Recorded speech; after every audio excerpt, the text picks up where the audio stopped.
พวกกาฝากพวกปากหมาตาเหมือนผีชอบราวีชีพรามอย่างสามหาวมีจริตคิดเคืองทุกเรื่องราวพวกโง่เง่าสาวบาปเข้าสาบตนเขาประสงค์สิ่งใดไม่ได้รู้ชอบคมคูตูไปไม่ฉงนเขาลงข่าวใส่ไฟให้เสียคนเขาหลงกลมนหยิ่งเข้าสิงใจเขาไม่กลัวตัวบาปจึงหาบหามจึงลวนลามสามหาวเหมือนชาวไพร่เขาโขกสับทับถมให้สมใจคนจันไรไม่เคยสร้างทางบุญญาพวกกาฝากปากเหม็นพวกเดนผียาดาวีชีสงวงสิทธาอย่าหาภัยไฟนรกข้อหมกตาจงเลิกล่าอย่าสร้างบาปเข้าสาบตน จากหลวงพ่อลูกอุดรธรรมปาโลประธานสงฆ์วัดเขาทองนพคุณภูเก้าบ้านตาดไฮตำบลโคกม่วงอำเภอโนนสังจังหวัดหนองบัวลำพู ความหมายในบทกลอนนี้ก็เรียกว่าหนักพอสมควรบางคนก็เรียกว่าใช้คำหยาบก็อยากจะเป็นได้แต่นี่กลอนพาไปเห็นเลยเขาแต่งขึ้นไว้ก็แต่งเติมเขาแต่งเขาเขียนไว้สองคำเท่านั้นแหละพวกกาฝากปากหมาตาเหมือนผีดีเหลือเกินพวกนี้นั่นแหละใครสร้างบาปไว้กับพระพุทธศาสนาใครก็ช่างเถิดเขากล้าหาญแต่เรื่องบาปเรื่องกามจองกรรมจองเวรเท่านั้นเขาไม่กล้าหาญในเรื่องที่จะเชิดชูบูชาพระพุทธศาสนาแต่ประการใดเขามีแต่ทำลายเท่านั้นหลวงปู่จึงแต่งกลอนขึ้นพวกกาฝากปากหมาตาเหมือนผีมันตาผีแต่ตาคนไม่เป็นอย่างนั้นหรอกมันมองหาแต่ความที่ว่าไม่ดีเท่านั้นแหละ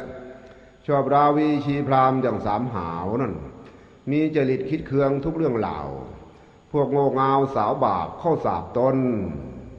ทำไมแล้วหนอจึงไปสาวที่หาบาปเข้าใส่ตัวเองบุญเขาไม่สาวโอล็อกนั่นก็ขอให้พวกเราเหล่าท่านทั้งหลายจงสังวรไว้ให้ดีเขาประสงค์สิ่งใดไม่ได้รู้ชอบคมคูตูไปไม่ฉงนเขาพูดคมถมไปให้เสียคนเขาออกข่าวว่ากันใส่ไฟให้เสียคนเขาหลงกลมนหยิ่งเขาสิงใจอันนี้หนังสือพิมพ์เดลนิวเขาลงข่าวเกี่ยวกับหลวงพ่อสาวกอุดรหลวงปู่สาวกอุดรคนนี้หรือเขาตั้งให้ใหม่เป็นยศพระธรรมเรียกว่าพระธรรมโลกอุดรหรืออุตระทั้งแต่งทั้งดาวงั้นพวกเว้นไม่รู้ทำไงจึงเป็นแบบนี้เรียกว่าเสมือนหนึ่งที่ว่าไม่รู้เป็นยังไงเขาว่าฐานดรที่สี่ที่ห้านะอันนี้มันมีฐานดรออกหนังสือแบบนี้เนาะก็ช่างเขาเถิดนั่นแหละพวกหมูน้อยนะมันจะมาเห่าช้างพญาช้างสารได้อย่างไรกันเป็นแต่เพียงมันเห่าเท่านั้นหมูน้อยเนาะอุ้ยเห่าไม่เป็นไอ้หมูน้อยมันเห่าเป็นก็เป็นเนาะเห่าพญาช้างสารนั้นคงไม่หวั่นไหวเป็นแน่แท้บางคนโน้นอยู่เชียงใหม่โทรมาถามหลวงปู่วันนี้หลวงปู่อยู่วัดหรือเปล่าเห็นว่าหนังสือพิมพ์เขาไล่หนีอ้าวก็รับโทรศัพท์อยู่ในนี้ไม่อยู่ยังไงผมถามก็ถามพิลึกพิลั่นเขาก็ตกใจเหมือนกันหลวงปู่ไม่ตกใจหรอกพวกเรานี่พวกลิงหลอกเจ้าพวกหมูน้อยเห่าพญาช้างสารมันก็เป็นเช่นนั้นแหละเขาไม่กลัวตัวบาปจึงหาพามจึงลวนลามสามหาวเหมือนชาวไพร่เขาโขกสับทับถมให้สมใจคนจันไรไม่เคยสร้างทางบุญญาท่านทั้งหลายถึงจะเป็นนักข่าวหรือเป็นอะไรก็แล้วแต่ไม่คำนึงความเสียหายของพุทธศาสนาสำหรับหลวงพ่อลูกอุดรแล้วใจไม่มีอะไรเสียหายหรอกไม่มียศถาบรรดาศักดิ์ไม่มีลาภไม่มียศอะไรก็แล้วแต่ไม่มีโลกกระทำถึงเขาพูดอย่างไรก็ช่างเถิดแต่มองในอีกมุมกลับมุมหนึ่งก็เรียกว่าเขาที่ว่าทำลายจงใจทำลายพุทธศาสนา ให้เสื่อมเสียเท่านั้นพวกนี้มันนกรู้จริงๆนะ ถ้าพระองค์ใดองค์หนึ่งที่จะมีนั่นแหละบทบาททางพุทธศาสนาน้อยมันก็หาเรื่องหาราวเรื่องของมันก็หาไปเถิด พวกกาฝากปากเหม็นพวกเดนผียาดาวีชีสงองค์สิทธิวงสิทธาอยู่ในแต่งก่อนเป็นองค์นะวงสิทธาอย่าหาภัยไฟนรกเข้าหมกตาจงเลิกหล่าอย่าสร้างบาปเขาสาบตนนั่นแหละพวกนี้มันไม่รู้จักบาปบุญคุณโทษประโยชน์หรือไม่ใช่ประโยชน์แต่ประการใด มันเอาอย่างเดียวว่างั้นเถอะเอาเงิน ขายข่าวเอาเงินเท่านั้นมวลนี้ก็จะให้มีที่ว่านั่นแหละ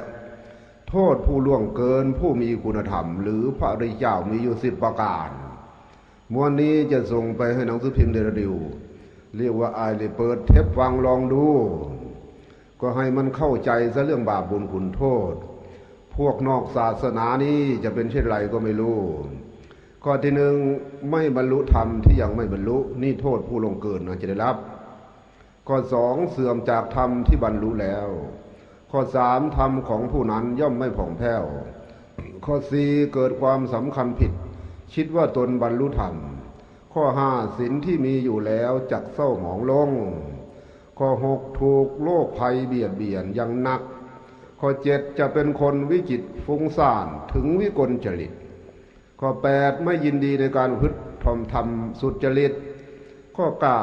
เมื่อเวลาทำกาละก็หลงตายข้อสิบตายแล้วไปสู่ทุกขติจะได้รับข้อใดข้อหนึ่งเป็นแน่แท้อันนี้เป็นพุทธบัญญัติเป็นพุทธดำรัสขององค์สมเด็จพระสัมมาสัมพุทธเจ้าชาวพุทธเราไม่ควรจะล่วงเกิน ล่วงเกินพระสงฆ์องค์พระเจ้าผู้ทนอกเผยแพร่พุทธคำสอนอยู่ขณะนี้จะเป็นบาปหรือเป็นบุญก็สุดแล้วแต่หลวงพ่อไม่มีกระจิตกระใจไปแก้หรืออะไรไปที่ว่าถกเถียงกับพวกหมูน้อยแต่ประการใดอันพญาช้างสารนั้นจะไปใส่ใจเรื่องหมูน้อยหรืออะไรมันผิดวิสัยของพญาช้างสารนี่คือเปรียบเทียบให้ฟังเท่านั้นถึงเขาจะมีจิตใจอย่างไรก็เป็นเรื่องของเขาพวกเหล่านี้มันพวกสัพเพเหระไม่รู้จักบาปบุญคุณโทษประโยชน์และไม่ใช่ประโยชน์ไม่รู้จักกันพาปกป้องพุทธศาสนาซึ่งเป็นศาสนาซึ่งว่าเป็นน้ำอมฤตธรรมสูงสุดของปวงชนชาวไทยอยู่ขณะนี้แต่มันจงใจจะทำให้ที่ว่านั่นแหละเสียหายทุกวิธีการที่มันพอจะกระทำได้พวกไม่มีฐานะดอนอะไรหรอกพวกเหล่านี้คือว่าพวกอะไรว่าเสือก็หายหรืออะไรก็ไม่รู้ขอให้กูได้เสื้อยางได้เงินได้ทองขายข่าวก็เป็นพ่ออันนี้มันทำยังไงก็ไม่รู้เป็นเรื่องของคนเดนนรกทีนี้หลวงพ่อจะได้อ่าน ข่าวในหนังสือพิมพ์เขาโจมตีมาหลายวันแล้วตั้งแต่วันที่18 19นู้นจนลูกศิษย์ลูกหาทั่วประเทศวุ่นวายไปหมดพวกนี้ทำยังไงก็ไม่รู้ทั้งที่เป็นความจริงสักอย่างจะอ่านให้ฟังหนังสือพิมพ์วันที่26 กรกฎาคม 2540 เขาก็บอกว่ากรณีที่สำนักสงฆ์พระธรรมโลกอุดรอุตระโดยเจ้าสำนักคือพระนิตธรรมปาโลวัย62 ปีก่อตั้งสำนักขึ้นมาโดยอยู่ในที่ของวนอุทยานแห่งชาติภูเก้าภูพานคำบ้านตาดไฮตำบลโคกม่วงโพนนสังจังหวัดหนองบัวลำพูแล้วยังขึ้นไปลักลอบหอยหินอายุ150 ล้านปีที่อุทยานประวัติศาสตร์ถ้ำหามต่างบ้านวังมนตำบลโคกบ่วงเอามาทำยารักษาโรคให้คนป่วยดื่มกินทางจังหวัดสั่งให้นายอำเภอโนนสังส่งเจ้าหน้าที่ไปตรวจสอบพร้อมทั้งเจ้าคณะอำเภอโนนสังสอบข้อเท็จจริงโดยพิธีประชุมสงฆ์สวดอธิกรณ์พระนิตว่าผิดวินัยสงฆ์จนถึงขั้นอาบัติจนถึงขั้นปาราชิกต้องจับศึกเหมือนกับที่พระนิตเคยโดนขับไล่มาก่อนแล้วตามที่เสนอข่าวไปนั้นต่อมาเมื่อวันที่ต่อมาเมื่อเวลา 13.00 น.วันที่26 กค.เป็นวันที่พระครูถาวรธรรมคุณเจ้าคณะอำเภอโนนสังนัดประชุมสงฆ์สวดอธิกรณ์พระนิตธรรมปาโลเจ้าสำนัก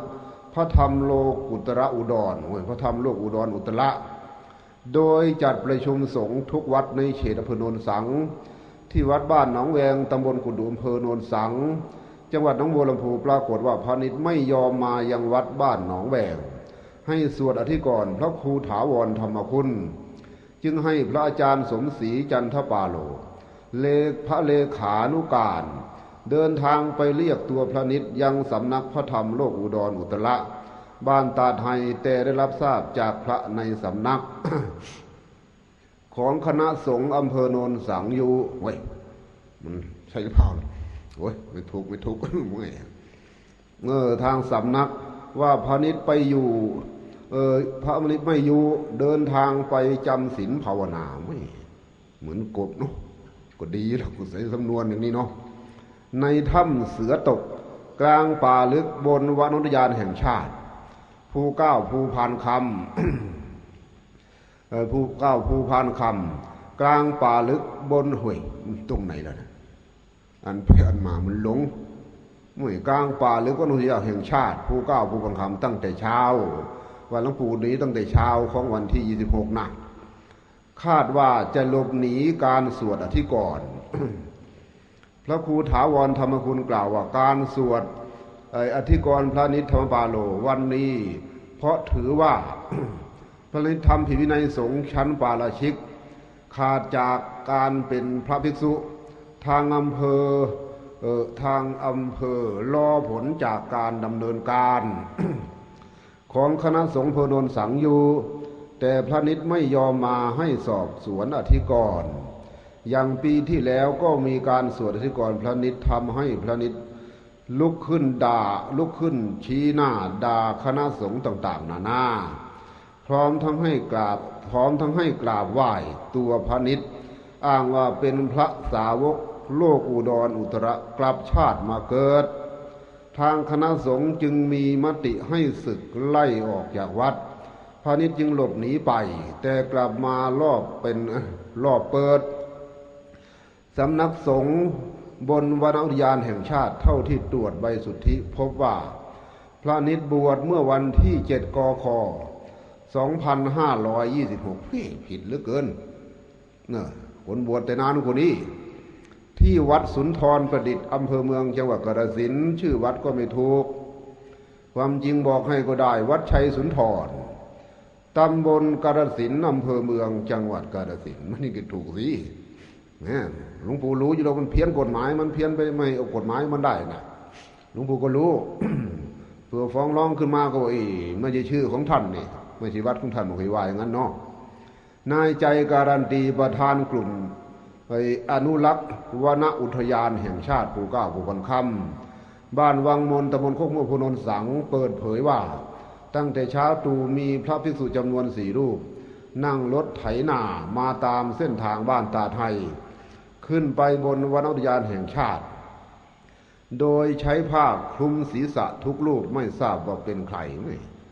มีใครมั่งลูกศิษย์ก็หลวงปู่ใส่ผ้าคลุมหน้าเลยว่างั้นเถอะไม่อยากคนเห็นเนาะถึงขนาดนั้น เมื่อตนเองตามไปดูปรากฏว่าไม่พบแล้วทราบจากพระที่สำนักสงฆ์พระธรรมโลกอุดรอุตระว่ามีพระที่นี่ไปยังถ้ำเสือตกที่อยู่กลางป่าลึกบนวนอุทยานแห่งชาติตนจึงกลับลงมาไล่ลงมาไม่ได้ตามไปเพราะเป็นป่าลึกทึบจัดเขตวนอุทยานแห่งชาติมีป่าเขาถ้ำจำนวนมากหากตามหาพระนิตคงยากที่จะพบการดำเนินการของทางเจ้าหน้าที่อำเภอโนนของเจ้าหน้าที่ของเจ้าหน้าที่ของอำเภอนั้นล่าช้าทำให้พระนิตหนีไปได้ส่วนบรรยากาศที่สำนักสงฆ์พระธรรมโลกอุดรอุตระนั้นในวันเดียวกัน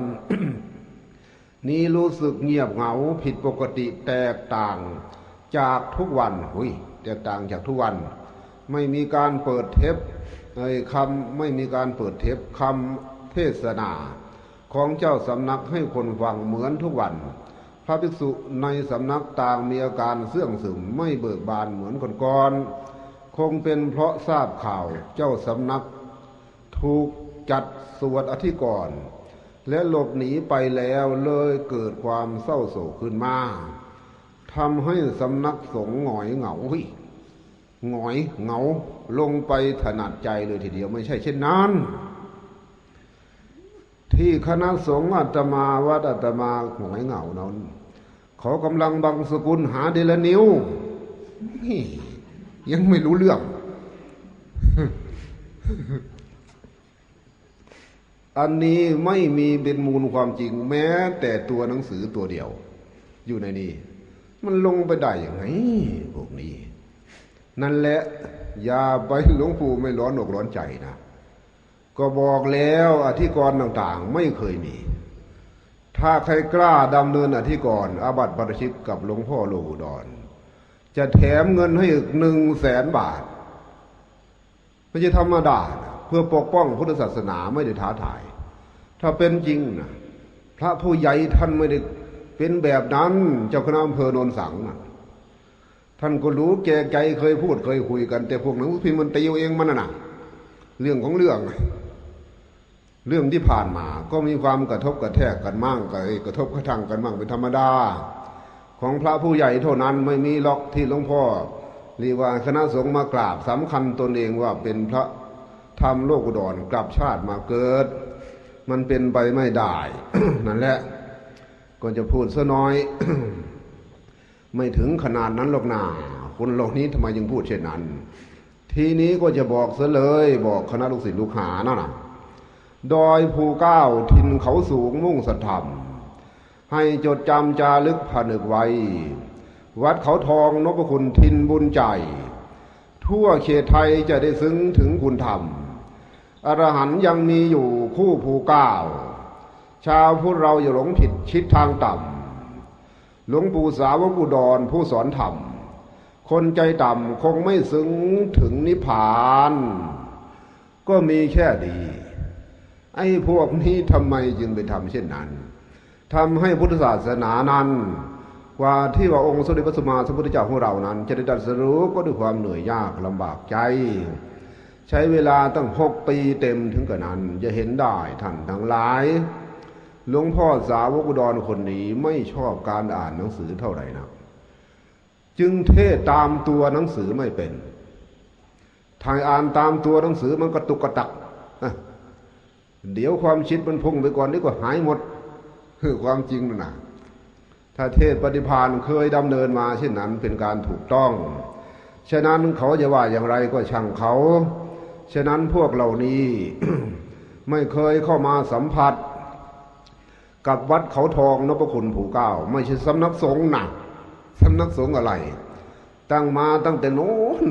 ตามที่หนังสือพิมพ์บอกกันแหละ2474โน่น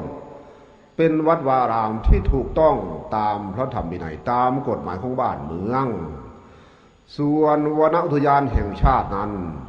หลวงพ่อลูกอุดรหรือหลวงปู่สาวกอุดรคนนี้ไม่เคยจะไปทำลายมีแต่สั่งจะปลูกเขาให้ว่างั้นเถอะ เรียกว่าแซมเข้าไปตรงระหว่างให้หนาทึบเข้าไปอีกยังหัวหน้าอุทยานแห่งชาติท่านมาดูแล้วในอำเภอก็มาแล้วก็ไม่เห็นว่าอะไรก็มีแต่บอกว่าถูกทุกอย่างวัดวาอารามก็ถูกตามกฎหมายหลวงพ่อก็ไม่ได้บุกรุกป่าสงวนแห่งชาติแต่ประการใดที่นายอำเภอโนนสังมานั้นมาด้วยความที่ท่านย้ายมาใหม่เพิ่งย้ายมา2 เดือนท่านมาเมื่อวานนี่ถูกต้องที่ไม่ได้เปิดเทปในอำเภอมาพอดีมากับคุณนายด้วยซ้ำไปไม่ได้มาสอบอธิกรณ์มาถามไถ่พระสงฆ์องค์พระเจ้าที่ว่าเป็นภิกษุอยู่ในที่ว่าประเทศไทยเท่านั้นหรือว่าในพุทธศาสนาในอำเภอก็เป็นห่วงว่าที่หนังสือพิมพ์ไหนลงข่าวนะ ว่าหลวงพ่อโลกุฎรเรียกว่ารักษาคนนั่นรักษาคนป่วยด้วยยาสมุนไพรหรือสารปลอดดำกายสิทธินั้นท่านในอำเภอก็ถามหลวงพ่อก็ตอบแต่โดยตรงว่าอาตมารักษากิ่งไม่เคยโกหกแต่ทั้งนี้และทั้งนั้นหลวงพ่อโลกุฎรรักษาเฉพาะคนที่โรงพยาบาลไม่รับรองหมายคือว่าโรงพยาบาลเขารักษาไม่ได้หลวงพ่อจึงสงเคราะห์เมตตาเขาเช่นแม่ชี2 คนบอกตรงอยู่นี่ให้หนังสือพิมพ์ดูให้เขารู้ว่าเป็นโรคมะเร็งทั้งคู่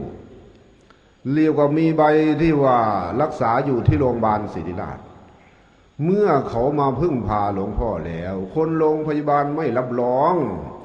แถมยังบอกวันตายให้ด้วยเขาเสียอกเสียใจมาพึ่งพาหลวงพ่อนั้นจะให้ทำอย่างไร เมื่อหลวงพ่อรักษาหายแล้วทางการเมืองไทยจะจับหลวงพ่อเฉยเลยในอำเภองงเลยตอนนี้งงพอดีไอ้บอดมาพอดีวันนี้ดีเหลือเกินไอ้บอดจากที่บ้านนาเหี้ยวซึ่งหลวงพ่อรักษาให้มันหายแล้วผิดกับท่านในอำเภอเพียง5 นาทีเท่านั้นไอ้บอดมาทีหลังหลวงปู่ก็พูดตั้งแต่ในอำเภออยู่นะบ้านนาเหี้ยวคนหนึ่งอาการหนักก็ไม่ได้พาดพิงถึงสถาบันราชบัลลังก์แต่ประการใดหลวงพ่อก็พูดว่ามันบอกว่ามันเป็นคนไข้ของสมเด็จย่ารักษาไม่ได้ตามันบอดมันร้องไห้นะขาดที่พึ่งมันร้องไห้อยู่นี่แหละไปที่ไหนก็ไม่มีใครสงสารแล้วกันหลวงปู่ก็รักษามันหายจากอาการตาบอดเมื่อตาบอดหายทางการไทยจะมาจับหลวงพ่อเฉยเลยในอำเภองงเหมือนกันตอนนี้ที่เขาเป็นโรคบ้าใบเสียสติแถบอำเภอดอกอุดมหลวงจังหวัดมุกดาหารมีมากมายก่ายกองโรงพยาบาลไม่รับรองเสียเงินเสียทองกี่ปาถะเมื่อหลวงพ่อรักษาหายแล้วจะจับหลวงพ่อเฉยเอางงเลยท่านในอำเภอว่าไม่นึกว่าหลวงพ่อจะพูดไปในทำนองนี้ท่านว่านะอันนี้เป็นความจริงซะด้วยที่ในอำเภอมาหลวงปู่ก็บอกมียาของหลวงพ่อนั้นมีชาญหมากฤาษีหรือคำหมากฤาษีหรือผลไม้มณีโครดที่เขาลงในสุพิมพ์นั่นก็ถูกต้องหรือมีหลายชื่อนะผลไม้มณีโครดชาญหมากฤาษีอะไรมีหลายชื่อหรือสารประหลอดเป็นลูกกลมๆคนขับรถของท่านนายอำเภอโนนสังก็รู้ดีว่าถ้าเช่นนั้นไม่อดหลวงพ่อกันผมเป็นคนแถวนี้ผมขึ้นไปเก็บเห็ดเก็บหาวเดี๋ยวผมจะมาฝากหลวงปู่กันพอทุบออกไปตรงใจกลางเขาจะเป็นโพรงมีตัวยาอยู่ในนั้นเรียกว่ายาผสมประสานของฤาษีตั้งแต่ปางก่อนอันนี้หลวงปู่สุดรู้ดีตั้งแต่สมัยก่อนคนเจ็บไข้ได้ป่วยหลวงพ่อสุดก็บอกว่าเอาเฉพาะไปแช่น้ำกินเฉยๆก็หายสมัยยังไม่ได้มีสุขศาลาโน้นเมื่อหลวงพ่อมาหลวงพ่อว่ารู้ว่าเป็นยาเอามารักษาคนนั้นทางการจะจับเฉยเลยเพราะทางการก็รักษาไม่ได้นะรักษาอันนี้ทั้งนี้ทั้งนั้นหลวงพ่อไม่ได้รักษาแข่งกับคุณแพทย์คุณหมอนะเอาเฉพาะที่เขามาพึ่งถ้าคนนั้นยังพอมีกระตังไปรักษากับโรงพยาบาลหลวงพ่อก็ไปโรงพยาบาลนั้นเถิดหมดที่พึ่งหมดยารักษาซะก่อนจึงมาหาหลวงพ่อถ้าเขายังไม่หมดเขามีที่หวังอยู่นะจะบอกเขามารักษาทำไมอย่างหนังสือพิมพ์เดลดิวบอกว่าอยู่ในนั้นลงข่าวได้หลายวันแล้วว่าหลวงพ่อได้เชิญเจ้าหน้าที่ทั้งเรียกว่าหนังสือพิมพ์ให้กินด้วยตั้งแต่ปีที่แล้วนนตั้งแต่ปีก่อนนนไม่มีหรอกที่หลวงพ่อจะเรียกคนเชิญคนมากินยาหลวงพ่อมันเป็นข้อที่ว่าจำกัดอย่างหนึ่งของหลวงพ่อไม่มีเปรียบเสมือนหนึ่งนายแพทย์นายหมอเขาเดินผ่านสุขศาลาหรือเดินผ่านโรงพยาบาลจะไปดึงคอเขามาฉีดยาเฉยเลยยังไม่ได้สอบประวัติอะไรแม่พวกนี้ก็ลงเป็นลำเป็นสันเอาอยู่ได้ไม่รู้ข้อเท็จจริงมา9 คน10 คนอาจจะได้กินคนหนึ่งเฉพาะคนที่หมดที่พึ่งเท่านั้นส่วนคนที่มีเงินมีทองก็ไปรักษาที่อื่นหลวงพ่อไม่ว่าอันนี้รู้ดีอยู่องค์สมเด็จพระสัมมาสัมพุทธเจ้าท่านไม่ส่งเสริมให้สาวกของพระองค์เลี้ยงชีพด้วยการเป็นหมอหลวงปู่รู้ดีฉะนั้นหลวงพ่อลูกอุดรประกาศตนเองเป็นพระอรหันต์นั้นยังมาเกี่ยวเนื่องกับพวกเหล่านี้เฉยเลยโอ้ยหลวงปู่เป็นหมอยาเก่า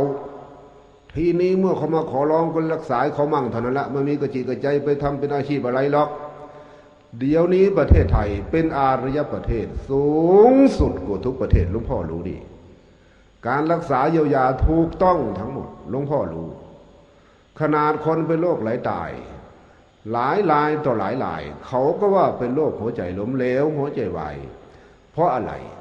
เพราะวงการแพทย์ของประเทศไทยสูงสุดกว่าทุกประเทศไม่ยอมเชื่อฝังไม่ยอมเชื่อสมั่งแต่คงเก็บไว้ได้ยินหลวงพ่อลูกอุดรบอกด้วยความเมตตาปราณีส่วนมากแล้วโรคหัวใจนั้น มันจะเกิดขึ้นโดยสาเหตุหลายอย่างเกิดขึ้นโดยกรรมพันธุ์ก็มีเกิดขึ้นโดยถูกสารพิษประหลอดภายนอกก็มี เหล่านี้เป็นต้นเกิดขึ้นจากกินของที่ว่านั่นแหละไม่สะอาดก็มีเหล่านี้เป็นต้นเอาเฉพาะน้ำประปากับน้ำอยู่ในขวดน้ำอะไรกี่บาทานะจะสะอาดจริงหรือไม่หลวงพ่อก็ว่าสะอาดอยู่ในระดับหนึ่งถ้าหลวงพ่อว่าน้ำประปาน้ำขวดทุกชนิดกินไม่ได้จะทำยังไงตอนนี้กินได้อยู่ทำไมไม่กินไม่ได้มันมีก้างไม่มีก้างนะแต่เมื่อกินเข้าไปแล้วสารคลอรีนนะเขาจะไปฟอกเลือดคนอีกครั้งหนึ่งเห็นไหมทำไมไม่มองในแง่มุมนี้ทำให้เลือดอยู่โดยปกติของเขานั้นจางลงจึงเป็นโรคหัวใจได้โดยง่ายต้องมองในไกลๆการไกลสีจะไป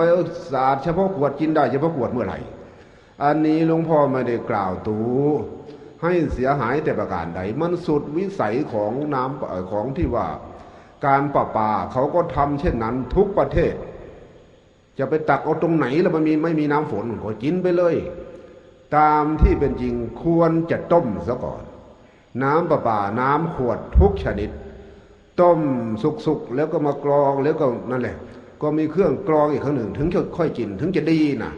แต่กินไปเลยมันก็ไปกรองเลือดอีกต่อหนึ่งเท่านั้นเองสารคลอรีนนี่ก็ขอให้เข้าใจนั่นแหละการเป็นไปของพวกเหล่านี้เขาได้เป็นไปแล้วในทางที่ไม่ถูกไม่ควรทำให้พุทธศาสนาเสียหายถ้าเสียหายเฉพาะหลวงพ่อลูกอุดรก็คงไม่เป็นไรนั่นแหละก็บอกกล่าวซะหนังสือพิมพ์นั้น ถึงจะลงไปทุกวันตั้งแต่ในวันนี้ถึงโลกสลายหลวงพ่อว่าหลวงพ่อไม่โกรธหลวงพ่อไม่เกลียดแต่อย่าลืมว่าพวกท่านนั้นพวกโยมนั้นกำทำลายพุทธศาสนาอย่าลืมว่าวิบากแห่งกรรมวิบากแห่งกรรมจ้วงจาบผู้มีคุณธรรมหลวงพ่อไม่ได้อวดตัว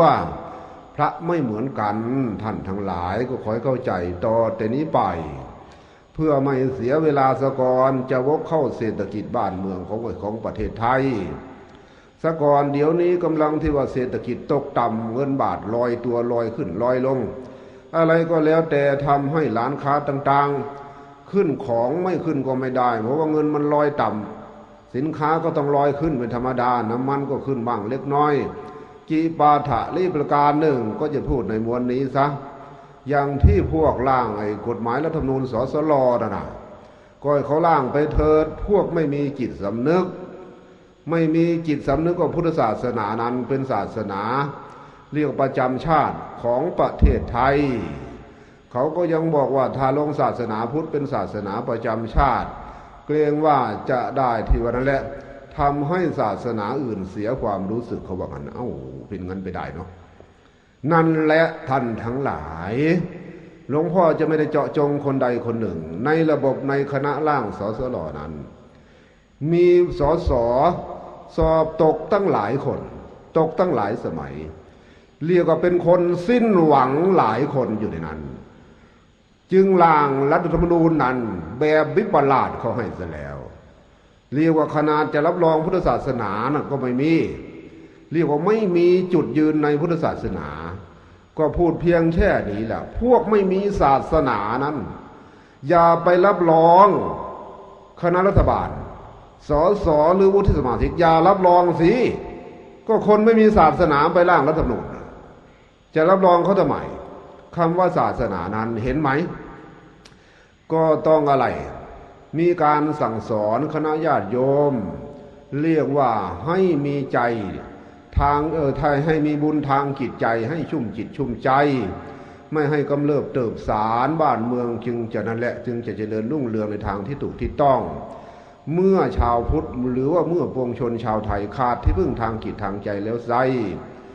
เรียกว่าประเทศไทยก็ถึงการละสัมละสายเหมือนดังที่เป็นอยู่เดี๋ยวนี้เท่านั้นเองคนขาดที่พึ่งทางใจศาสนาพุทธไม่ได้เป็นศาสนาประจำชาติก็ทางเถิดเพราะเขาเหล่านั้นมีอำนาจวาสนาเข้าไปร่างรัฐธรรมนูญก็ขึ้นอยู่กับเขาสิพวกสสสอบตกหลายคน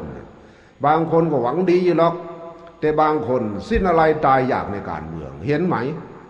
บางคนก็บอกว่าไปนับคะแนนที่อำเภอที่จังหวัดเขาว่ากันจึงจะบริสุทธิ์โถเอ๋ยไม่มองในมุมกลับหลวงพ่อเคยเป็นผู้ใหญ่บ้านมาก่อน นั่นแหละถ้าไปนับคะแนนที่อำเภอที่จังหวัดยิ่งจะเละเทะใหญ่ยัดเข้าไปสัก1,000 บาทจะเป็นไงไปเทที่อำเภอแล้วใครจะรู้ตอนนี้ยุ่งเลยตอนนี้มันก็เป็นเช่นนั้นแหละพวกนี้คือมองการใกล้เกินไปพูดเพียงแค่ได้เรียกเกี่ยวกับบ้านเมืองเนาะต่อแต่นี้ไปเอาเลยเอา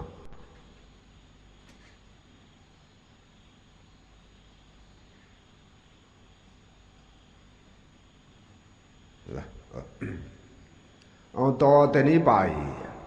ก็จะให้ข้อธรรมโอสถสูงสุดในพระพุทธศาสนาของเราเป็นที่ว่าช่วงที่2ของชั่วโมงนี้นั่นแหละ คำว่าเป็นพระอรหันต์นั้นไม่ใช่เป็นได้โดยง่ายแสนยากอย่างยิ่งถึงจะเป็นตัวหนังสือก็ช่างเถิดก็จงพิสูจน์ดูได้คำกรที่ว่าบทดอยภูเก้านั้นจะเป็นจริงหรือไม่อันนี้หลวงปู่เรียกว่าเพื่อปกป้องพุทธศาสนาเท่านั้นมีใจจะไปคมขีใครทั้งนั้นวันนี้ช่วงสุดท้ายนี้ก็จะได้บรรลือสีหนาฏยอดปฏิสบาทพระธรรมกรรมฐานขององค์สมเด็จพระสัมมาสัมพุทธเจ้าของเรามาประกอบกับยุคกับสมัยที่กำลังเศรษฐกิจล่มสลายอยู่ขณะนี้ให้พวกท่านทั้งหลายฟังเป็นขวัญหูขวัญตาณโอกาสบัดนี้ซึ่งวงปฏิสบาทวงนี้ก็จะไม่มีชื่อบุคคลเป็นที่ว่าตัวละครเอกในท้องเรื่องแต่ประการใดก็จะพูดว่ากว่าขอว่างอเฉยๆหรอกในวงปฏิบาทนี้คือว่าปฏิบาทนั้นก็เรียกว่าสิ่งที่อาศัยกันเป็นไปเกิดขึ้นเท่านั้นเองวงปฏิบาทก็มีตั้งแต่นั่นแหละอวิชชาสังขารวิญญาณนามรูปสลาดผัสสะเวทนาตัณหาอุปาทานภพชาติชรามรณะโสกะปริเทวทุกขโทมนัสอุปายาสะก็ขออภัยด้วยที่หลวงพ่อจะเอาที่ว่าเนื้อท้องเรื่องของที่ว่าละครมันเอาละครเนาะที่มีเกจิอาจารย์องค์หนึ่งที่มีอาจารย์องค์หนึ่งอยู่ทางโน้นทางไหนก็แล้วเดี๋ยวเนาะทางปากใต้โน่นแหละเป็นนักปราชญ์เอกแห่งประเทศไทยที่เขาลือลั่นว่าท่านเป็นพระอรหันต์ในยุคปัจจุบัน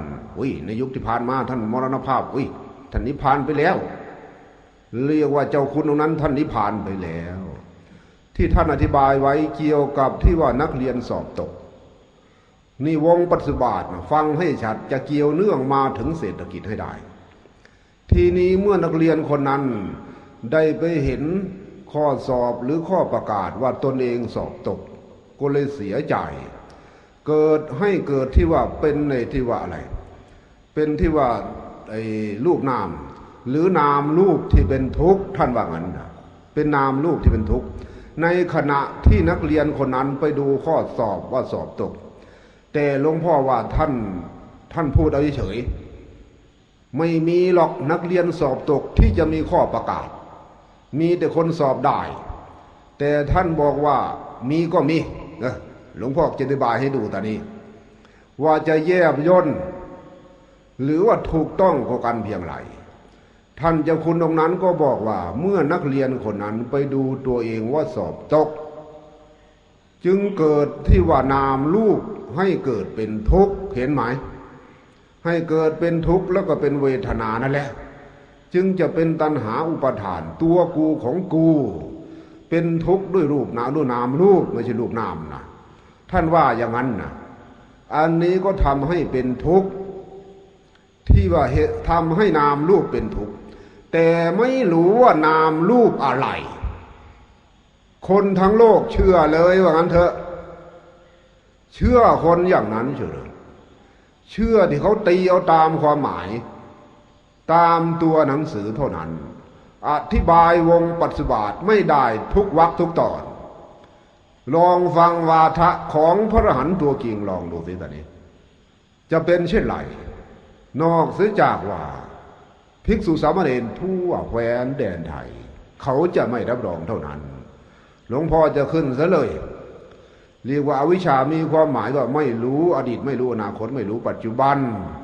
ไม่รู้อริยสัจสี่ไม่รู้ทุกข์สมุทัยนิโรธมรรคเหล่านี้เป็นต้นนี่ความหมายของอวิชชาสังขารขันธ์คือว่าสังขารนั้นมีความหมายว่าความดำริความจงใจความคุ้นคิดวิญญาณนั้นก็หมายความธาตุรู้ก็คงพอจะเข้าใจทีนี้พูดซะเลยก็เอาตามเจ้าคุณองค์นั้นว่า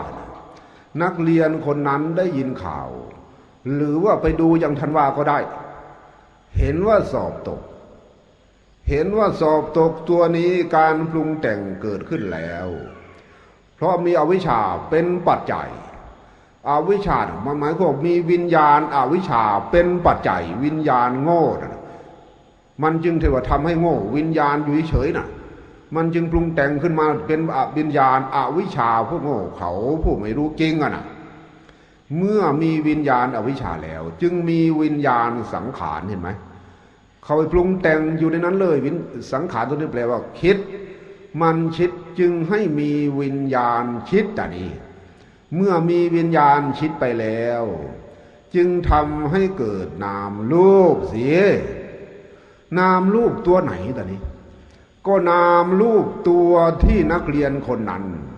ไปเห็นข้อสอบว่าสอบตกจึงกลายเป็นอารมณ์ไม่ใช่กลายเป็นนามรูปก็นามรูปนั่นแหละพูดให้กระจ่างชัดได้ไหมนามรูปกับธรรมารมณ์เป็นศัพท์เดียวกัน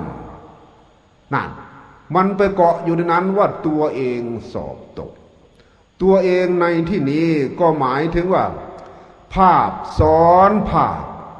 มิติซ้อนมิติอยู่ในห้วงของความคิด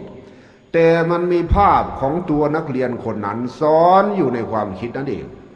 จึงเรียกว่านามรูปเห็นไหมเมื่อมีวิญญาณเป็นปัจจัยแล้วจึงให้เกิดนามรูปเมื่อมีนามรูปเป็นปัจจัยแล้วจึงทำให้เกิดสลายตนะแต่เจ้าคุณองค์นั้นยังไม่ได้ประชุมกันเข้าของธรรมสามประการเลยไปเป็นเวทนาเป็นทุกข์ไปเลยหลวงพ่อจึงว่าถูกบุญล้นทับทำให้ตีนบวมเมื่อขึ้นไม่ถึงผัสสะก็ได้เป็นพระอรหันต์ฟรีๆว่ากันเถอะชาวโลกผู้หัวหมอพวกด็อกเตอร์ปริญญาตรีโทเอกศาสตราจารย์หัวหมอทั้งหลายชื่นชมในวาทะของเจ้าคุณผู้นั้นยังสุดจิตสุดใจเลยทีเดียวถึงกระนั้นเลยถ้าเห็นของจริงของแท้ของวิเศษจากหลวงพ่อสาวกอุดรแล้วใสเขาจะชื่นชมหรือไม่อันนี้เป็นที่ว่าพระธรรมอันลึกซึ้งสุขุมคัมภีรภาพของพระบรมศาสดานะไม่ใช่ของหลวงพ่อทีนี้เมื่อเกิดเป็นนามรูปแล้วจึงทำให้เกิดสลายตนะเรียกว่าอายตนะหาไทยสมองส่วนประสาทมันหมุนติวทำงานหนักทำให้เกิดเสียอกเสียใจอยู่นั้นเสียกิจเสียใจอยู่ในนั้นเมื่อทำสามประการบวกกันเข้าแล้ววิญญาณนามรูปหรืออารมณ์นั่นน่ะธรรมารมณ์พร้อมทั้งหาไทยเส้นประสาทเนี่ยประชุมกันสามอย่างกระทบกันสามอย่างจึงให้เกิดเป็นผัสสะสีเลยผัสสะไปทำไมท่านเจ้าคุณนั่นเลยผัสสะไปไม่ได้เรียกว่ามโนสัมผัสอยู่ในมโนทวารสีเป็นภาพซ้อนภาพนิมิตซ้อนนิมิตมิติซ้อนมิติของนักเรียนคนนั้นเองจึงทำให้เกิดเป็นเวทนาเมื่อมีผัสสะแล้วนะเรียกว่ามโนสัมผัสชาเวทนาเล่าหลอนกระวนกระวายว่าตัวเองสอบตกอย่างงนอย่างนี้เมื่อเป็นเวทนาแล้วจึงทำให้เกิดเป็นตัณหา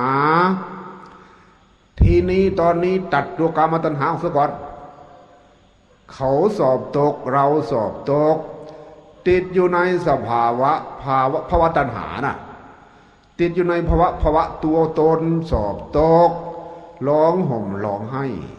จึงกลายเป็นวิภวตัณหาไม่พอใจตามประสีภาษาของธาตุของขันธ์อันไม่เป็นทุกข์ใหญ่ไฟมหันต์หรือคิดไปต่อเติมเสริมแต่งตรงภาพซ้อนภาพมิติซ้อนมิตินิมิตซ้อนนิมิตอยู่ในห้วงของความคิดของนักเรียนคนนั้นเองนะวิภวตัณหาวาดมโนภาพเราจะสอบได้เป็นเรียกว่ามียศถาบรรดาศักดิ์ต่อไปภายหน้าโน่นวาดมโนภาพถึงเทวโลกพรหมโลกท่านยังเรียกวิภวตัณหาเป็นตัณหาส่วนเกินเมื่อตัณหาวิ่งวนมาได้ที่แล้วในปฏิบัติโมนี้จะไม่ละเอียดเท่าไรหรอกวิ่งวนมาได้ เต็มที่แล้วจึงที่ว่ายังลงเป็นอุปาทานการยึดมั่นถือมั่นว่าเราคิดเป็นสัตติเห็นว่าเที่ยงตัวตนของเรานี้คิดถูกต้องที่สุดเราสอบตกซะแล้วเราเสียใจเราไม่ได้เป็นอัตตาตัวตนเป็นภาษาของธรรมะก็ขอให้เข้าใจจึงเรียกว่าเป็นทิฏฐุปาทานยึดมั่นถือมั่นในทิฏฐิของความคิดตนเองทีนี้ก็คิดรูปคำว่าตัวเองสอบตกอย่างนั้นเสียอกเสียใจเป็นศีลพัตตปรมาสท่านก็เป็นศีลพัตตุปทานยึดมั่นถือมั่นในแนวที่ว่านั่นแหละการเรียนการเล่าเรียนของตนเองเป็นอย่างง้นอย่างนี้ที่วาดมโนภาพเอาเองนะต่อไปก็เรียกเป็นอัตตวาทุปาทานยึดมั่นถือมั่นร้องห่มร้องให้พูดกับอารมณ์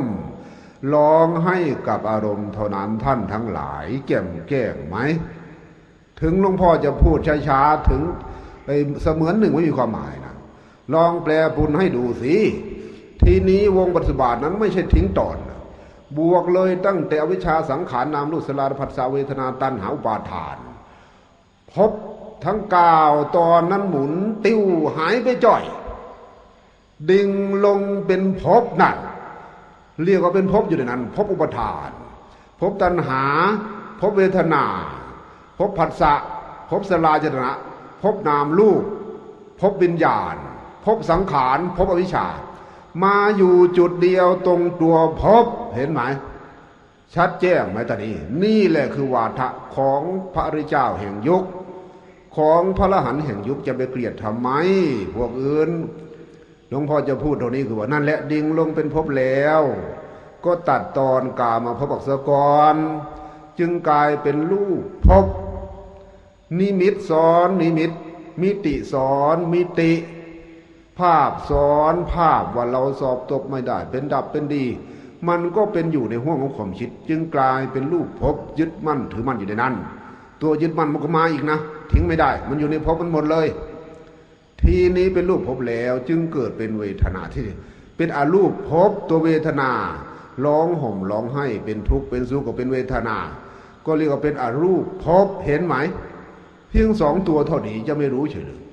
เมื่อดิ่งลงเป็นภพแล้วจึงกลายเป็นแล้วแต่นี่เต็มแล้วซึ่งเต็มรอบของอุปทานขันธ์ยังลงแล้วซึ่งอาจนะของสัตว์ที่เป็นทุกข์บางขนาดเขาก็ว่าเอานามรูปเป็นรูปนามซะเลยไม่ดีเหลือเกินมันไม่ถูกต้องสิ่งเหล่านี้เมื่อกลายเป็นภพแล้วก็เป็นชาติการเกิดเป็นชาติดิ่งลงแล้วได้แล้วอายตนะของสัตว์ที่เป็นทุกข์ก็เรียกว่าเป็นอุปทานขันธ์เต็มรอบพอดีวิถีที่จะเป็นอุปทานขันธ์กำลังอธิบายมาจะหยุดลงได้ยังไงตัวกูของกูอยู่เรื่อยไปโกยมาทั้งโลกเลยทีเดียวถึงตัณหาโกยมาทั้งโลกถึงอุปทานโกยมาทั้งโลกนั่นคือลีลาปรัชญาบ้าบอคอแตกของสำนักเซาหลินของอิตาเว้ยหลางห่วงปู่ที่เขาเข้ามาที่เขาเข้ามานะมันก็เป็นเช่นนี้แหละเมื่อเป็นชาติแล้วจึงทำให้เกิดเป็นชรามรณะโสกะมรณะสกรเรียกว่าเกิดทางความคิดเจเท่าทางความคิดตายทางความคิดอุปทานขันธ์ตายไปเรื่อยๆเกิดใหม่อยู่เรื่อยๆจึงทำให้เกิดเป็นโสกะปริเทวทุกขโทมนัสอุปายาสะเวียนว่ายตายเกิดว่าตัวเองสอบตกอย่างนั้นอย่างนี้ไม่ได้เป็นดับเป็นดีอย่างนั้นอย่างนี้ถ้าเป็นดังว่ามานีกองทุกข์ของสัตว์ทั้งมวลย่อมมีด้วยประการชะนี้แหละนี่พูดโดยย่อๆปฏิสุบาทฉะนั้นเมื่อครั้งพุทธกาลองค์สมเด็จพระสัมมาสัมพุทธเจ้าของเราได้ทรงท้อแท้พระฤทัยไม่อยากจะทรงสั่งสอนเวไนยสัตว์ก็เพราะความลึกซึ้งสุขุมคำพีรภาพของยอดปฏิสุบาทนี่เองท่านทั้งหลายอันสรรพสัตว์ได้แหล่งล่าฟ้าดินนี้หลวงพ่อลูกอุดรรู้ดีทำไมจึงรู้ดีว่าบางคนภูมิจิตภูมิใจหรือกำลังแห่งความเพียรยังไม่ถึงยังไม่ได้ตรัสรู้ยังไม่ได้ทำให้ความคิดหรือจิตใจดับลงขาดสันตติจึงจะรู้ว่าเป็นอนัตตาธาตุ จะรู้ได้อย่างไรว่าตอนไหนเป็นเช่นไหนนะเขาย่อมรู้ไม่ได้แต่เขาแปลงเอาได้เขาพูดเอาได้เขาเขียนเอาได้เพื่อกล่าวตูองค์สมเด็จพระสัมมาสัมพุทธเจ้าจะเป็นบุญหรือเป็นบาปอันนี้ก็คงจะพอวาดมโนภาพเอาเองได้ซัมมิหนำตอนนามรูปนั้นเขาก็ว่าเป็นรูปน้ำอิตเถน18 มงกุฎทำไมจึงพูดเช่นนั้นคำว่ารูปน้ำรูปธรรมตั้ง28 ประการเวทนาสัญญาสังขารวิญญาณมันซ้ำกันไหม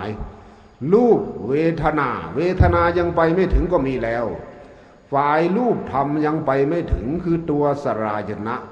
หรือหัตถัยประสาทยังไปไม่ถึงก็มีแล้วซ้ำ2 ตอนเห็นไหมถ้าเอาเป็นรูปนามเวทนาที่เนี่ยสัญญาเจตนาผัสสะสัญญาเจตนาผัสสะมนสิการเห็นไหมตัวผัสสะยังไปไม่ถึงยังไม่ได้ประชุมกัน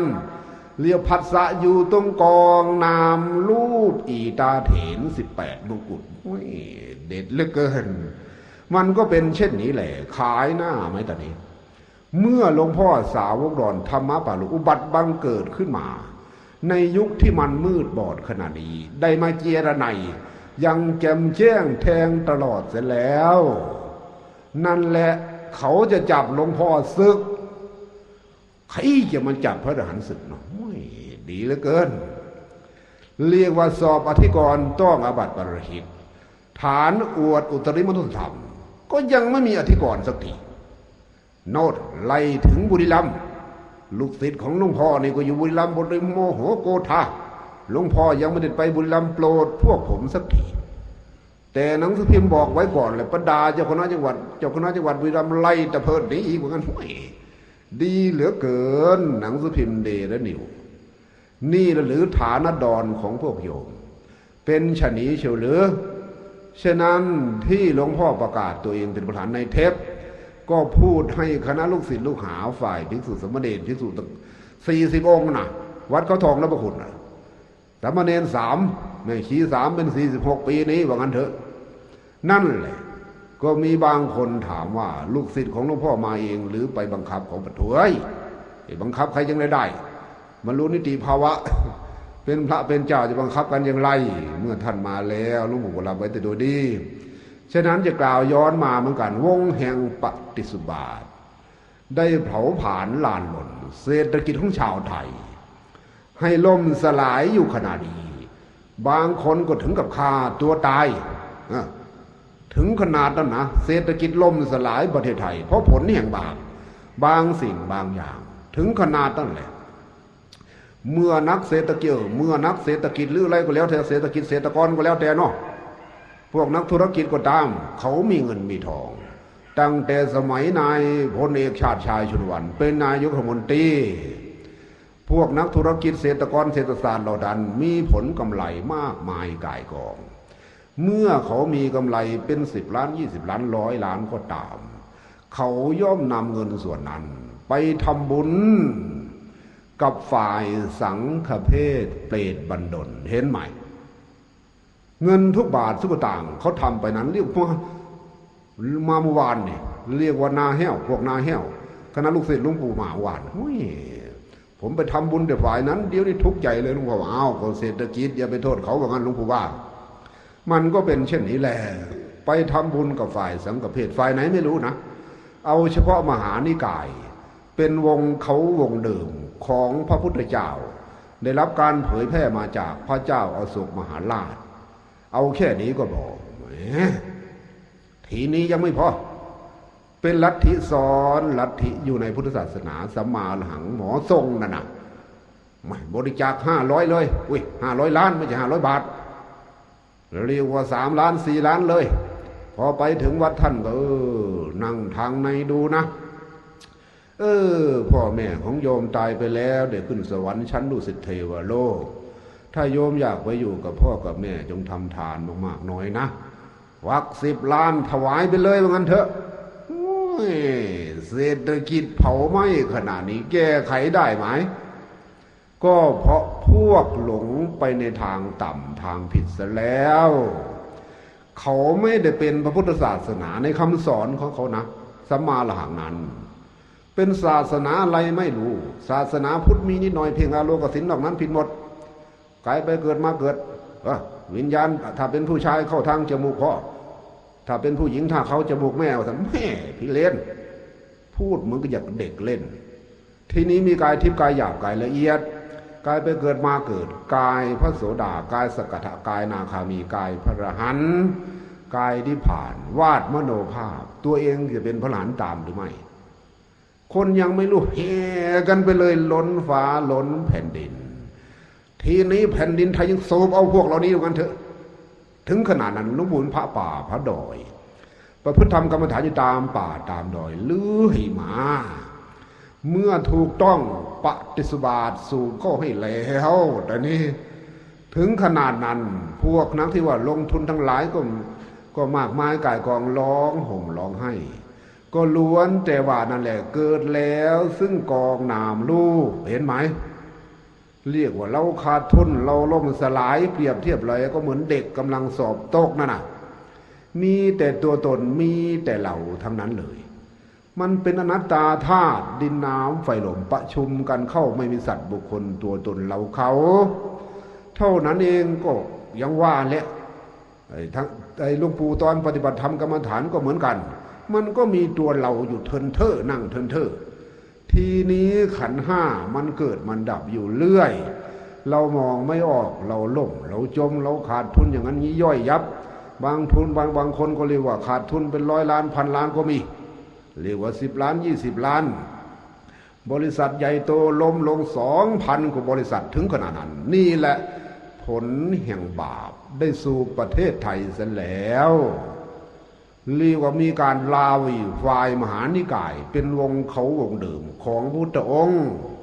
ทั้งนี้และทั้งนั้นหลวงปู่ไม่ได้ว่าใครหลวงปู่พูดเรื่องระบบไม่ใช่พูดว่าพระกอพระขอหรือนิกายโน้นนิกายดีพูดเรื่องระบบทำไมเขาจึงทำได้ก็เพราะญาติโยมทั้งหลายเห็นกงจักรเป็นดอกบัวเห็นชั่วเป็นดีเห็นกาลีเป็นโพธิ์ทองเขาจึงทำได้เช่นนั้นมีอย่างที่ไหนท่านทั้งหลายพวกตาสีตาใสตามป่าตามดอยเขาไม่ได้เป็นนักต้มแม้นจะมีนักต้ม18 มงกุฎมาก็ต้มเขาไม่ได้เขาไม่ให้เงินเขามีน้อยมี100-200กูไม่ให้กูหวงไว้ซื้ออาหารให้ลูกกูกินมันก็ต้มไม่ได้ทีนี้พวกนักต้ม18 มงกุฎทำท่านุ่งเหลืองห่มเหลืองแต่ไม่ระบุว่าเป็นใครเป็นนิกายไหนไม่ระบุไปอ้างอย่างโน้นอ้างอย่างนี้เอาเงินเอาทองเขาจิบาถะไม่ดีเหลือเกินกระทั่งเครื่องลาดอันนี้ไม่ได้เกี่ยวเนื่องกับลาดบัลลังก์นะพระองค์ไม่รู้นะคำพูดหลวงปู่อย่าให้ไปกระเทือนถึงลาดบัลลังก์เอาถึงขนาดนั้นเลยพวกเหล่านี้เขาไม่รับเงินรับทองนะไม่รับหลวงปู่เคยเห็นนะหลวงปู่ขึ้นรถไปเขาก็นั่งอยู่ข้างหลวงปู่เขาว่าโยมเรียกว่าล้วงเอาเงินจากย่ามอาตมาด้วยอาตมาจับเงินจับทองมาได้เอาเงินนี่ให้ค่ารถเขาว่าไม่ไอตัวเองเป็นคนถือย่ามมาถือเงินมาซะด้วยมันเรื่องอะไรกันแน่ไอพวกนี้มันได้เรียนมาทำที่ไหนหรือเปล่าถึงขนาดนั้นนะทีนี้ชาวบ้านชาวเมืองก็ฝ่ายมหานิกายถือเงินจับเงินพวกนั้นไม่จับเลื่อมใสพวกนั้นดีกว่าแท้จริงขนเงินขนทองไปเขาก็ช่างเถิดนั่นแหละเมื่อเศรษฐกิจสูบแล้วปฏิสุบาทให้ผลเห็นไหมเป็นทุกอารมณ์ที่เขาเหล่านั้นเป็นทุกข์เรียกว่าตอนนี้ยังไม่เป็นทุกข์ขอไปอารมณ์เขากระทบอารมณ์ขาดทุนเรียกว่าโรงงานกิจการต่างๆขาดทุนย่อยยับสลายไปโอ้ยร้องห่มร้องไห้ตอนนี้เป็นธรรมารมณ์เกิดขึ้นแล้วกับใจเห็นไหมมันก็มีเพียงแค่นี้อธิบายให้เข้าใจเป็นธรรมารมณ์มายอมใจมันก็ถูกต้องเป็นอารมณ์มายอมใจเรียกว่านามรูปมันเป็นเชื้อสายใหญ่ออกจากเรียกว่ามโนวิญญาณนั่นเองวิญญาณธาตุจึงเกิดให้ทำให้สลายตนะหัตถ์ประสาทนี่หมุนติ้วทีเดียวแต่ก่อนมันอยู่ดีมีสุขเดี๋ยวนี้มีทุกข์เศรษฐกิจล่มสลายพังพินาศ เมื่อซ้ำทำ3ประการประชุมกันเขาแล้วจะเกิดเป็นผัสสะเป็นผัสสะแล้วก็เป็นเวทนาเป็นทุกขวนกวายจึงให้เกิดเรียกว่านั่นเป็นภวะตัณหาติดอยู่ในความมั่งมีสีสุขตั้งแต่ก่อนเดี๋ยวนี้เรามีทุกข์เห็นไหมเรียกว่าเสียอกเสียใจจนขาดตัวตายจนเป็นนักปล้นนักกี้หรือค้ายามาอีกก็เพราะเศรษฐกิจล่มสลายเพชรซาอุเอาเข้ามาทำไมเป็นเพชรถูกสาปของประเทศเขาท่านทั้งหลายไม่สงสารประเทศไทยเฉลยพวกตาสีตาสาราษฎรตาดำๆทั่วแผ่นแดนไทยได้รับความทุกข์ร้อนก็เพราะที่ว่าท่านเหล่านั้นได้ทำแล้วซึ่งบาปมาหลายสายบาปสังฆเพศบาปเพชรสาวุกีปาฐะแล้วแต่จะเป็นบาปเขาก็ไม่มีบาปบุญคุณโทษพวกนี้ยึดถือในลัทธินัตถิกะทิฏฐิปฏิเสธบาปบุญคุณโทษสมมุติว่าถ้าเพชรซาอุนั้นไปตกอยู่ในมือตาสีตาสาก็ไม่มีผลบังคับทำให้ประเทศไทยเป็นเวรเป็นกรรมแต่ประการใดแต่หนังสือพิมพ์ประโคมข่าวบอกว่าข้าราชการผู้ใหญ่บางคนมีส่วนรู้เห็นอันนี้จะเท็จจริงยังไงหลวงพ่อไม่รู้แต่ว่าแผ่นดินสูบเอาเสร็จแล้วไอ้เพชรเม็ดใหญ่เขาไม่ได้คืนถ้าเป็นหลวงปู่นะไม่เอาเข้ามาหลวงปู่เชื่อบาปบุญคุณโทษจะเป็นเพชรเม็ดโทษสลาหลวงปู่ไม่เอาทำไมไม่เอามันจะเดือดร้อนภายหลังเพชรถูกสาปดีไม่ดื้อจะถึงข่าวคาดซ้ำไปนะไม่ธรรมดานะท่านได้ฟังหลวงพ่อลูกอุดรผู้เป็นอรหันต์แห่งยุคแล้วให้เรียกว่านั่นแหละให้สำเนียกสมั่งสีกฎแห่งกรรมจะดื้อรั้นหรือไม่ดื้อรั้นต่อไปเป็นอีกเรื่องหนึ่งเป็นเรื่องของท่านก็พูดเพียงแค่นี้ในวงปฏิบัติของพวกนักธุรกิจก็คล้ายละไม้คล้ายขึงกับของนักเรียนคนนั้นนี่แหละเศรษฐกิจล่มสลายกระทบกระเทือนเศรษฐกิจโรงงานใหญ่มันกลายเป็นอารมณ์คนงานต่างๆกลายเป็นอารมณ์อยู่ในมโนทวารทำให้เงินทองมากมายกองยังเป็นอารมณ์ที่ตัวจับต้องอยู่นะตั้งแต่ก่อนเดี๋ยวนี้มีเงินนับเหมือน100 ล้าน1,000 ล้านเหมือนแต่ก่อนแล้วนับก็ล้าน2 ล้าน3น้ำขาดทุนไม่มีเงินนับแต่มโนภาพมันยังวาดภาพถึงอยู่นะตัวนี้เป็นธรรมอารมณ์ก็ขอให้เข้าใจเกิดกับวิญญาณเรียกว่าบันดลให้เกิดสลายนะทำ3ประการบวกเขาเป็นผัสสะก็คงจะเข้าคิดเข้าใจก็แสดงมาแล้วเพราะโดยย่อๆนั่นแหละอันคนไม่มีธรรมะที่นี่เขาไม่มีธรรมะไม่รู้เรื่องธรรมะเรียกว่าไม่มีขันติโสรจะไม่มีอะไรก็แล้วแต่เมื่อเรียกว่าโลกธรรมถูกต้องมีลาภเสื่อมลาภมียศเสื่อมยศมีสรรเสริญนินทามีสุขมีทุกข์ได้กระทบเขาแล้วปุถุชนย่อมหวั่นไหวร้องห่มร้องไห้แปลว่าคนไม่มีธรรมะถึงกับที่ว่าฆ่าตัวตายเรียกว่าเกิดวิกลจริตบางคนถึงกับที่ว่าแหละคลุ้มคลั่งจนแทบที่ว่านั่นแหละสิ้นอะไรตายสิ้นอะไรตายอยากในชีวิตของตนเองถึงขนาดนั้นแหละเรียกว่าไม่ฝึกฝนไว้ตั้งแต่ก่อนให้เรามีธรรมะเจริญกรรมฐานไว้สมั่งสีเข้าวัดเข้าวามั่งอย่าเป็นผู้ที่ว่าละเลยพระสงฆ์องค์พระเจ้าผู้ปฏิบัติดีปฏิบัติชอบก็ยังมีอยู่แต่ทั้งนี้ทั้งนั้นถ้าเขามีเงินมีทองวิ่งกลูไปโน่นไปไหนล่ะ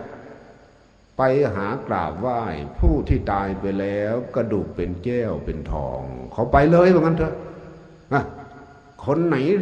สายของเขานั้นไม่ได้กระดูกไม่ได้เป็นแก้วกูไม่ไปกูจะเอาคำกระดูกกูไม่เอาคำสอนอันวิเศษสูงสุดของพระสัมมาสัมพุทธเจ้ากระดูกเป็นแก้วแก้ไขได้ไหมสถานการณ์บ้านเมืองขนาดนี้ทำไมจึงพูดเฉยๆไปกราบไหว้พวกมีกระดูกเป็นแก้วลมสลายไปตามๆกัน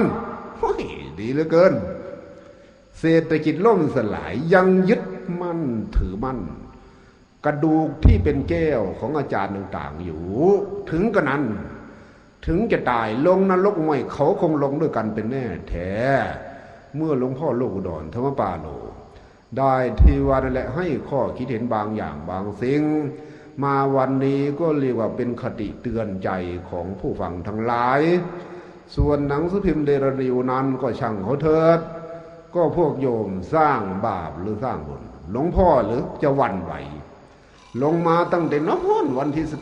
18-19คนอย่างหลวงพ่อหรือจะไปวิตกหวั่นไหวกับสิ่งเหล่านี้ลงก็ลงไปสิ